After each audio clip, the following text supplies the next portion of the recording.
Vishwavani TV special ಅರ್ಪಿಸುವ ಜ್ಯೋತಿಷ್ಯ ಕಾರ್ಯಕ್ರಮಕ್ಕೆ ತಮ್ಮೆಲ್ಲರಿಗೂ ಆತ್ಮೀಯವಾದ ಸ್ವಾಗತ. ನಾನು ಸ್ವಾತಿ ಕೃಷ್ಣ. ದ್ವಾದಶ ರಾಶಿಗಳ ಮೇಲೆ ಚಂದ್ರಗ್ರಹ ಯಾವ ರೀತಿ ಪರಿಣಾಮವನ್ನು ಬೀರುತ್ತೆ, ಯಾವ ರಾಶಿಯವರಿಗೆ ಒಳಿತುಂಟಾಗುತ್ತೆ, ಯಾವ ರಾಶಿಯವರಿಗೆ ಕೆಡುಕುಂಟಾಗುತ್ತೆ ಅನ್ನೋದನ್ನು ಇವತ್ತಿನ ಸಂಚಿಕೆಯಲ್ಲಿ ತಿಳ್ಕೊಳ್ಳೋಣ. ಇದರ ಬಗ್ಗೆ ಮಾಹಿತಿ ನೀಡಲಿಕ್ಕೆ ಇವತ್ತು ನಮ್ಮ ಜೊತೆ ಇದ್ದಾರೆ ಭಾರತೀಯ ಜ್ಯೋತಿಷ್ಯ ವಿಜ್ಞಾನ ಸಂಶೋಧಕರಾಗಿರುವಂತಹ ಮಹಾಬಲಮೂರ್ತಿ ಕೂಡ್ಲಕೆರೆ ಅವರು. ಬನ್ನಿ, ಅವರಿಗೆ ಕಾರ್ಯಕ್ರಮಕ್ಕೆ ಸ್ವಾಗತಿಸ್ತಾ ಕಾರ್ಯಕ್ರಮವನ್ನು ಶುರು ಮಾಡೋಣ. ಸರ್ ನಮಸ್ತೆ, ಕಾರ್ಯಕ್ರಮಕ್ಕೆ ಸ್ವಾಗತ. ಈಗ ಮಕರ ರಾಶಿಗೆ ಚಂದ್ರ ಬಂದ್ಬಿಟ್ಟು ದಾಂಪತ್ಯದ ಮನೆಯ ಯಜಮಾನ ಆಗಿರ್ತಾನೆ. ಸೊ ಇವರ ಅಂದರೆ ಮಕರ ರಾಶಿಯವರ ದಾಂಪತ್ಯ ಜೀವನ ಹೇಗಿರುತ್ತೆ, ಮದುವೆ ಅಥವಾ ವಿಳಂಬ ಆಗುವಂಥ ಸಾಧ್ಯತೆ ಇರುತ್ತಾ, ಇದ್ರ ಬಗ್ಗೆ ಹೇಳೋದಾದರೆ? ಪ್ರಾಬ್ಲಮ್ ತುಂಬ ಎದುರಿಸ್ತಾರೆ ಮಕರ ರಾಶಿಯವರು. ಚಂದ್ರನಿಂದ ತುಂಬ ಪ್ರಾಬ್ಲಮ್ ಎದುರಿಸ್ತಾರೆ. ಅನ್ಲೆಸ್ ಚಂದ್ರನಿಗೆ ಒಂದು ಬೇರೆ ರೀತಿಯ ಗಟ್ಟಿತನ ಬೇಕು. ಯಾಕೆಂದರೆ ಚಂದ್ರ, ನಾನು ಹಿಂದಿನ ಕೆಲವು ಸಂದರ್ಭಗಳಲ್ಲೂ ಹೇಳಿದ ಹಾಗೆ, ಆ ಕೇಂದ್ರಾಧಿಪತ್ಯ ದೋಷ ಇದೆ ಅವನಿಗೆ. ಮತ್ತು ಯಾವಾಗಲೂ ಎಲ್ಲರ ಜಾತಕದಲ್ಲಿಯೂ ಆ ದಾಂಪತ್ಯದ ಸ್ಥಳ ಏನಿದೆ ಅದು ಈ ರಾಶಿಯ ಮನೋಧರ್ಮಕ್ಕೆ ವಿರುದ್ಧವಾಗಿಯೇ ಇರುತ್ತೆ. ಅದರ ಅರ್ಥ, ನಾವು ಅದೃಷ್ಟವನ್ನೋ ಅಥವಾ ಯಾವುದೋ ಒಂದು ಶಕ್ತಿಯನ್ನು, ನಮ್ಮನ್ನು ಮೀರಿದ ಒಂದು ಶಕ್ತಿ ಇದೆ ಅಂತ ನಾವು ಯೋಚಿಸಿದರೆ, ನಾಸ್ತಿಕನಾದರೆ ಅದನ್ನು ಯೋಚಿಸಬೇಕಾಗಿಲ್ಲ.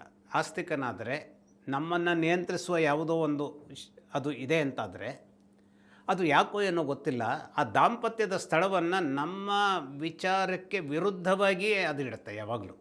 ಅಂದರೆ ಆ ದಾಂಪತ್ಯದಲ್ಲಿ ಅನ್ಯೋನ್ಯತೆ ಇರಕೂಡದು ಅನ್ನುವಂತಹ ರೀತಿಯಲ್ಲೇ ಅದು ಇರಬೇಕು ಅನ್ನುವ ರೀತಿಯಲ್ಲಿ ಆ ಗ್ರಹಗಳ ಯಜಮಾನತ್ವ ಇರುತ್ತೆ. ಹಾಗಾಗಿ ಚಂದ್ರ ದಾಂಪತ್ಯದಲ್ಲಿ ಹುಳಿಯನ್ನೇ ಹಿಂಡಬೇಕು ಅನ್ನುವುದಾಗಿ ತನ್ನ ಶತಸಿದ್ಧವಾದಂತಹ ಒಂದು ನಿಯಮಗಳನ್ನು ಇಟ್ಟುಕೊಂಡಂತಹ ಚಂದ್ರ ಇರ್ತಾನೆ.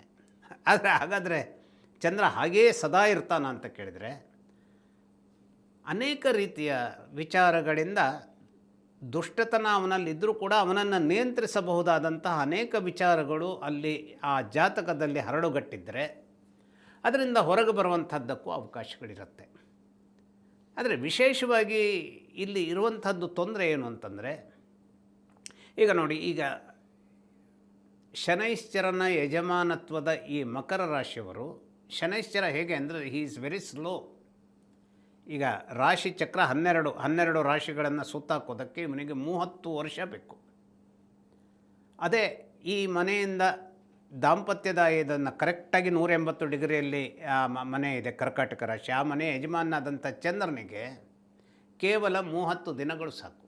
ಯಾವ ಡಿಸ್ಟೆನ್ಸನ್ನು ಚಂದ್ರ 30 ದಿನದಲ್ಲಿ ಕ್ರಮಿಸ್ತಾನೋ, ಶನೈಶ್ಚರನಿಗೆ 30 ವರ್ಷ ಬೇಕು. ಅಂದರೆ ಸ್ಲೋ ಮತ್ತು ಫಾಸ್ಟ್.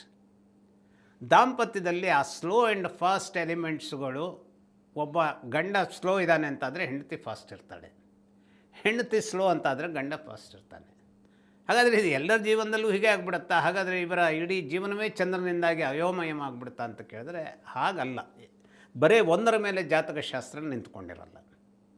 ಚಂದ್ರ ದುಷ್ಟನಾಗಿದ್ದರೂ ಕೂಡ ಚಂದ್ರನಲ್ಲಿ ಒಂದು ರೀತಿಯ ಲಯವನ್ನು ತಪ್ಪಿಸುವಂಥ ಒಂದು ಕೆಟ್ಟ ಶಕ್ತಿ ಬಂದೇ ಬಿಡ್ತು ಅಂತಾದರೂ ಕೂಡ, ಆ ಲಯ ತಪ್ಪಲಿಕ್ಕೆ ಸಾಧ್ಯವಾಗದೆ ಹೋದಂತಹ ಸುಸಂಬದ್ಧವಾದಂತಹ ಲಯವನ್ನು ಹೊಂದಬಹುದಾದಂತಹ ವಿಚಾರವನ್ನು ಚಂದ್ರನೇ ಅಕಸ್ಮಾತ್ತಾಗಿ ಜಾತಕದಲ್ಲಿ ಪಡೆದಿದ್ದರೂ ಕೂಡ ಒಳ್ಳೆಯದಾಗುತ್ತೆ. ಇನ್ನು ಪಡೀಲಿಲ್ಲ ಅಂತಾದರೂ ಕೂಡ ಆ 7ನೇ ಮನೆಯ ಮೇಲೆ ಯಾರೆಲ್ಲರ ಪ್ರಭಾವ ಇದೆ, ಯಾವೆಲ್ಲ ಗ್ರಹಗಳ ಪ್ರಭಾವ ಇದೆ, ಯಾವ ಗ್ರಹಗಳು ಅಲ್ಲಿ ಕೂತಿವೆ, ಒಂದೊಂದು ಸಲ ಎಲ್ಲ ಕೂತಿರ್ತವೆ ಅಂತ ಹೇಳಲಿಕ್ಕೆ ಬರಲ್ಲ. ಆಗ ಒಳ್ಳೆಯ ಗ್ರಹಗಳು ಅಲ್ಲಿ ಕೂತಿದ್ದರೆ ಆ ದಾಂಪತ್ಯದಲ್ಲಿ ಒಂದು ಬ್ಯಾಲೆನ್ಸು ಕೂಡ ಅದು ಸಂಪ್ರಾಪ್ತವಾಗುತ್ತೆ. ಅದಕ್ಕೆ ಇದನ್ನು ಏನು ಹೇಳಿದ್ರು, ಪ್ರಾರಬ್ಧ ಮತ್ತು ಅದೃಷ್ಟ, ಈ 2 ವಿಚಾರಗಳನ್ನು ಭಾರತೀಯ ಜ್ಯೋತಿಷ್ಯ ಶಾಸ್ತ್ರ ಅದನ್ನು ಜಗತ್ತೇ ಅದನ್ನು ಒಪ್ಕೊಳ್ಳುತ್ತೆ. ಪ್ರಾರಬ್ಧ ಅನ್ನುವಂಥದ್ದನ್ನು ಒಪ್ಕೊಳ್ಳುತ್ತೆ. ಹೆಸರು ಬೇರೆ ಇರ್ಬೋದು, ಮಿಸರೀಸ್ ಅಂತ ಇಂಗ್ಲೀಷ್ನಲ್ಲಿ ಹೇಳ್ಬೋದು. ನಮ್ಮಲ್ಲಿ ಇದು ಫಾರ್ಚೂನ್ ಅಂತ, ಅದನ್ನು ಫಾರ್ಚೂನ್ ಅಂತ ಅವರಲ್ಲೂ ಇದೆ ಶಬ್ದ. ಪ್ರಾರಬ್ಧ ಅನ್ನುವಂಥದ್ದು ಭಾರತೀಯರ ಶಬ್ದ. ಅದು ಅಂದರೆ ಯಾವುದೋ ಒಂದು ನಾವು ಮಾಡಿದ್ದು ಅದನ್ನು ನಾವೀಗ ಅನುಭವಿಸ್ತಾ ಇದ್ದೇವೆ, ಅದು ನಮ್ಮ ಪ್ರಾರಬ್ಧ ಅಂತ ಹೇಳುವಂಥದ್ದು. ಅವರು ಕೂಡ ವೆಸ್ಟರ್ನು ಡೆಸ್ಟಿನಿ ಅಂತ ಹೇಳ್ತಾರೆ. ಐ ಡೋಂಟ್ ನೋ ಯಾರನ್ನ ನಾನು ಹಿಂಸಿಸಿದ್ನೋ ಗೊತ್ತಿಲ್ಲ. ಅದನ್ನು ಅವರಲ್ಲಿ ಒಂದು ಕನ್ಫೆಷನ್ ಇದೆ, ಒಪ್ಕೊಳ್ತಾರೆ, ನಾನು ತಪ್ಪು ಮಾಡಿದೆ, ಕ್ಷಮಿಸು. ಆ ಪ್ರಾರ್ಥನೆ ಮೂಲಕ ನಮ್ಮ ಇದು ಹೋಗುತ್ತೆ ಅನ್ನೋ ಒಂದು ಕಲ್ಪನೆ ಇದೆ. ನಮ್ಮಲ್ಲಿ ಆಗಲ್ಲ. ಲಲಾಟ ಲಿಖಿತೆ ವಾಕ್ಯಂ ನಶಕ್ಯಂ ಪರಿಮಾರ್ಜತೆ. ಇಲ್ಲ ಬಳೆದು ಬಿಡ್ತು ಅಂತಾದರೆ ಅದು ತಪ್ಪಿಸೋದಕ್ಕೆ ಕಷ್ಟ. ತಪ್ಪಿಸ್ಬೋದು, ಏನು ಬೀಳೋದಿದೆ, ಕಾಲು ಮುರಿದೇ ಇರಲಿ, ಕಾಲು ಮುರಿದೆ ಒಂದು ತರಚಿದ ಗಾಯ ಆಗಲಿ, ಇದನ್ನೆಷ್ಟು ಆಗೋದಾಗೇ ಆಗುತ್ತೆ. ಹಾಗಾಗಿ ಈ ಚಂದ್ರನ ಮೂಲಕವಾಗಿ ದಾಂಪತ್ಯದ ಸಂದರ್ಭ ಹಳಿ ತಪ್ಪತ್ತೆ ಅಂತ ಹೇಳಾದರೂ ಉಳಿದ ಗ್ರಹಗಳು, ಆದರೆ ಹಳಿ ತಪ್ಪಿದರೆ ಚಂದ್ರ ಕೊಡಬಹುದಾದಂತಹ ದಾರುಣವಾದಂತಹ ಸ್ಥಿತಿಗತಿಗಳು ಹೇಗಿರುತ್ತೆ ಅಂತಂದರೆ, ಅನೇಕ ದಾಂಪತ್ಯಗಳು ಹೇಗಿರ್ತವೆ, ಮದುವೆ ಆಗತ್ತೆ, ಯಾವುದೋ ಒಂದು ಮಾಯೆ ಅವರಿಬ್ಬರಲ್ಲಿ ಒಂದು ಅಸೋಸಿಯೇಷನ್ ತಂದು ಮದುವೆ ಆಗತ್ತೆ ಸರಿ.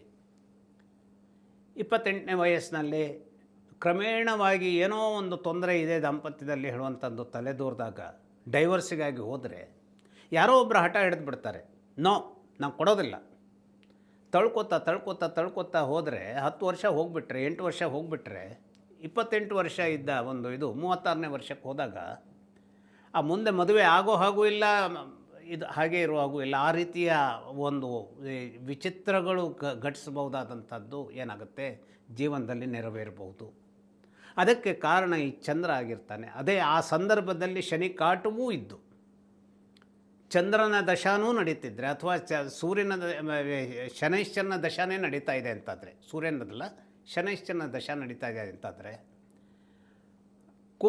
ಈ ಮಕರ ರಾಶಿಯವರ ಸಂದರ್ಭ ಚಂದ್ರನಿಂದಾಗಿ ಬಹಳಷ್ಟು ದಾಂಪತ್ಯದಲ್ಲಿ, ಪರ್ಟಿಕ್ಯುಲರ್ಲಿ ದಾಂಪತ್ಯದಲ್ಲಿ ಒದ್ದಾಡುವಂಥ ಸ್ಥಿತಿ ನಿರ್ಮಾಣ ಆಗಬಹುದು. ಹಾಗಾಗಿ ನಮ್ಮನ್ನು ನಾವು ನಿಯಂತ್ರಿಸಿಕೊಳ್ಬೇಕು. ಕಾಂಪ್ರಮೈಸ್ ಜೀವನದಲ್ಲಿ ಎಲ್ಲವೂ ಕೂಡ ನಮಗೆ ಅದು ನಾವು ಎಷ್ಟೇ ಪರಿಶ್ರಮ ಪಟ್ಟರೂ ಕೂಡ ಸಿಗತ್ತೆ ಅನ್ನುವಂಥದ್ದು ಏನು ನಿಯಮ ಅಲ್ಲ. ನಿಯಮ ಅಲ್ಲದೆ ಹೋದಾಗ how much we can compromise, ಅದು ಮಕ್ಕಳ ಜೊತೆಗೂ ನಾವು ಕಾಂಪ್ರಮೈಸ್ ಮಾಡ್ಕೊಳ್ಬೇಕಾಗತ್ತೆ, ಕಲೀಗ್ಸ್ ಜೊತೆ ಮಾಡ್ಕೊಳ್ಬೇಕಾಗತ್ತೆ, ಬಾಳ ಸಂಗಾತಿಯ ಜೊತೆ ಮಾಡ್ಕೊಳ್ಬೇಕಾಗತ್ತೆ, ವ್ಯವಸ್ಥೆಯ ಜೊತೆ ಮಾಡ್ಕೊಳ್ಬೇಕಾಗತ್ತೆ. ಒಮ್ಮೊಮ್ಮೆ ಕೆಲವು ಕೆಲಸದ ಸ್ಥಳದಲ್ಲಿ ಒಬ್ಬ ಪರ್ಟಿಕ್ಯುಲರ್ ವ್ಯಕ್ತಿ ಅವನು ಭ್ರಷ್ಟನಿರೋದಿಲ್ಲ, ಆದರೆ ಭ್ರಷ್ಟರ ನಡುವೆ ಕುಳಿತಿರ್ತಾನೆ. ಭ್ರಷ್ಟರ ನಡುವೆ ಕುಳಿತಿರುವಂಥ ವ್ಯಕ್ತಿಯೇ ಭ್ರಷ್ಟ ಅಂತ ಮಾಡಿಬಿಡಬಹುದಾದಂತಹ ದುಷ್ಟತನವನ್ನು ಯಾರು ಆ ಕಲೀಗ್ಸ್ ಭ್ರಷ್ಟರಾದಂಥ ಕಲೀಗ್ಸ್ ಮಾಡಿಬಿಡ್ಬೋದು. ಹಾಗಾಗಿ ಇದು ಸಾಯಿಲಪ್ಪ, ಇವರು ಇದನ್ನ ಮಾಡಿ ನನಗೆ ತೊಂದರೆ ಕೊಡೋದು ಬೇಡ ಅಂತ ಹೇಳಿ ಅವನು ಭ್ರಷ್ಟನಾಗಿರದೆ ಹೋದರೂ ಕೂಡ ಆಯ್ತಪ್ಪ ನೀವು ನಿಮ್ಮ ಪಾಲನ್ನು ತೊಗೊಳ್ಳಿ ಅಂತ ಬಿಟ್ಟುಬಿಡ್ಬಹುದಾದಂಥ, ಅಂದರೆ ಅಲ್ಲಿ ಅನ್ಯಾಯ ಆಗ್ತಾ ಇದೆ ಅಂತ ಹೇಳಿದ್ರೂ ಕೂಡ ಸುಮ್ಮನೆ ಇರಬೇಕಾದಂಥ. ಹಾಗೆ ಜೀವನದಲ್ಲಿ ಬಾಳ ಸಂಗಾತಿಯ ಮೂಲಕವಾದಂತಹ ತೊಂದರೆಗಳು ಈ ಕಾರಣಕ್ಕಾಗಿ ಬರ್ತಾ ಇದೆ ಅನ್ನುವಂಥದ್ದು ಗೊತ್ತಿದ್ದರೂ ಕೂಡ ಯಾವುದೋ ಒಂದು ಕಾಂಪ್ರಮೈಸ್ ಇರದೆ ಹೋದರೆ ಬದುಕು ನರಕವಾಗಿ ಬಿಡಬಹುದು. ಈಗ ಗಂಡ ಹೆಂಡತಿಯಲ್ಲಿ ಯಾರೋ ಒಬ್ಬರು ಹೇಳ್ತಾರೆ, ನಾನು ಕಂಡ ಮೊಲಕ್ಕೆ 3 ಕಾಲು, ಆಯಿತು 3 ಕಾಲು ಇದೆ ಅಂತ ಒಪ್ಕೊಳ್ಳೋದ್ರಲ್ಲಿ ಏನು ಅದು ಸುಲಭ ಇಲ್ಲ ಹಾಗೆ ಒಪ್ಕೊಳ್ಳೋದು. ಆದರೆ ಒಪ್ಪಿಕೊಳ್ಳದೇ ಹೋದರೆ ಅದರ ಪರಿಣಾಮ ಬಹಳ ಕೆಟ್ಟದ್ದಾಗಿರುತ್ತೆ. ಆಮೇಲೆ ಇದೆ ಮಾತು, ನಾನು ಮಾತಾಡಿದೆ, ಅವರು ಮಾತಾಡಿದೆ, ಅಲ್ಲಿ ಯಾರು ಕೇಳಿಸ್ಕೊಳ್ಳೋದಿಲ್ಲ ಯಾರು ಯಾವುದನ್ನು ಮಾತಾಡಿದ್ರು ಅಂತ, ಬರೇ ಇವ್ರದ್ದೊಂದು ಮಾತು ಅವ್ರದ್ದೊಂದು ಮಾತು. ಇದು ಕೆಟ್ಟದ್ದಾದಂಥ ಸ್ಥಿತಿ. ಇಂತಹದೊಂದು ದುರ್ಭರತೆಯನ್ನು ದಾಂಪತ್ಯದ ವಿಚಾರದಲ್ಲಿ ಇಬ್ಬರು ಪರಸ್ಪರವಾಗಿ ಮಾಡ್ಕೊಳ್ಬಲ್ಲರು. ಆದರೆ ಕಾಂಪ್ರಮೈಸ್ ಅನ್ನುವಂಥದ್ದು ಹಂತ ಇದ್ದರೆ, ಏನೋ ಮಾತಾಡ್ತಾಳೆ ಪಾಪ ನನ್ನ ಹೆಂಡತಿ ಅಥವಾ ನನ್ನ ಗಂಡ ಏನೋ ಮಾತಾಡ್ತಾನೆ. ಈಗ ನಮ್ಮಲ್ಲಿ ಒಂದು ಗಾದೆ ಇದೆ, ನಾನು ಕುರುಡಿಯನ್ನು ಮದುವೆ ಆದಾಗ ಅವಳು ಎಲ್ಲಿ ಅನ್ನವನ್ನು ತಂದು ಅಲ್ಲಿ ನನ್ನ ಪಾತ್ರೆಯನ್ನು ನಾನು ಇಡಬೇಕು, ಅಥವಾ ನಾನು ಒಬ್ಬ ಕುರುಡನನ್ನು ಮದುವೆ ಆದಾಗ ಆ ಕುರುಡನ ಮೂಲಕವಾಗಿ ನಾನು ಎಷ್ಟು ಒಳ್ಳೆಯ ಸಜೆಷನ್ಸ್ಗಳನ್ನು ಪಡೆದು ನಾನು ಜೀವನವನ್ನು ಅರಳಿಸ್ಕೊಳ್ಳಬಲ್ಲೆ ಅನ್ನುವಂಥ ಅವನ ಜ್ಞಾನದ ಒಂದು ಪರಿಧಿಯನ್ನು ನಾನು ಸ್ವೀಕರಿಸುವುದರ ಮೂಲಕವಾಗಿ ನನ್ನ ಜೀವನವನ್ನು ನಾನು ವಿಸ್ತರಿಸ್ಕೊಳ್ಬೇಕು. ಈ ಒಂದು ಜಾಣತನಕ್ಕೆ ನಮ್ಮನ್ನು ಬಗ್ಗಿಸ್ಕೊಂಡಾಗ ಚಂದ್ರ ಖಂಡಿತ ಅಷ್ಟೆಲ್ಲ ದುಷ್ಟನಾಗೋದಿಲ್ಲ.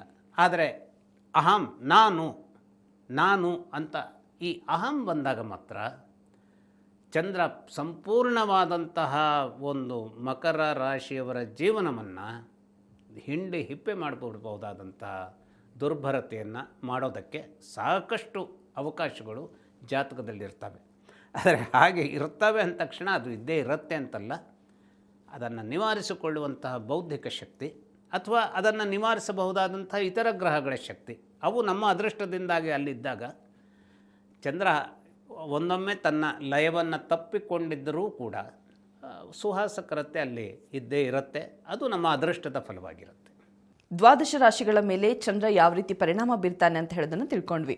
ಇದೇ ರೀತಿ ಇಂಟ್ರೆಸ್ಟಿಂಗ್ ವಿಡಿಯೋಸ್ಗಾಗಿ ವಿಶ್ವವಾಣಿ ಟಿವಿ ಸ್ಪೆಷಲ್ ಚಾನೆಲ್ ಅನ್ನು ಸಬ್ಸ್ಕ್ರೈಬ್ ಆಗಿ. ಈ ವಿಡಿಯೋ ನಿಮ್ಗೆ ಇಷ್ಟವಾದರೆ ಲೈಕ್ ಮಾಡಿ, ಶೇರ್ ಮಾಡಿ. ಧನ್ಯವಾದಗಳು.